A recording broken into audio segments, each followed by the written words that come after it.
প্ৰতিকূল বতৰকো নেওচি যোৰহাটত অগণন গুণমুগ্ধৰ শ্ৰদ্ধাঞ্জলি হিয়াৰ আমঠু জুবিন গাৰ্গক।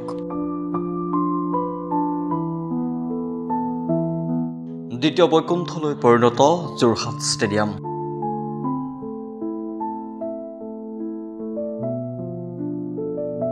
সৰ্বধৰ্মীয় প্ৰাৰ্থনাৰ পাছতে ৰাজহুৱা শ্ৰদ্ধাঞ্জলি অনুষ্ঠানত বিভিন্ন প্ৰান্তৰ লোকৰ অংশগ্ৰহণ। বিভিন্ন নামঘৰৰ 2000 ভকত বৈষ্ণৱে কৰিলে নাম প্ৰসংগ।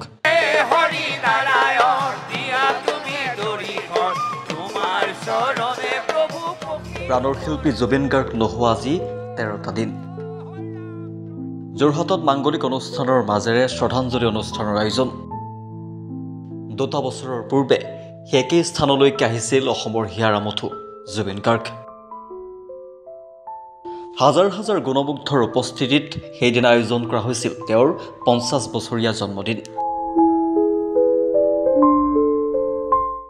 শিল্পীগৰাকীয়ে গীতেৰে মুগ্ধ কৰিছিল অজস্ৰ অনুৰাগীক। এটাৰ পাছত এটাকৈ গীত প্ৰাণ ঢালি গাইছিল তেওঁ। আজি একেই স্থানতেই তেওঁৰ শ্ৰদ্ধাঞ্জলি অনুষ্ঠান। মৰমৰ শিল্পীগৰাকীক শ্ৰদ্ধাঞ্জলি জনাবৰ বাবে প্ৰতিকূল বতৰ নেওচি বিভিন্ন অঞ্চলৰ ৰাইজ উপস্থিত হয় যোৰহাটত। পুৱা সৰ্বধৰ্মীয় প্ৰাৰ্থনাৰ পাছতেই আয়োজন হয় ৰাজহুৱা শ্ৰদ্ধাঞ্জলি অনুষ্ঠানৰ। ঢেকীয়াখোৱা, মইনাপৰীয়া নামঘৰকে ধৰি বিভিন্ন নামঘৰৰ 2000 ভকত বৈষ্ণৱ একত্ৰিত হৈ কৰে নাম প্ৰসংগ। গায়ন বায়নৰ লগতে দিহানামৰ অনুষ্ঠানো আয়োজন কৰা হয়।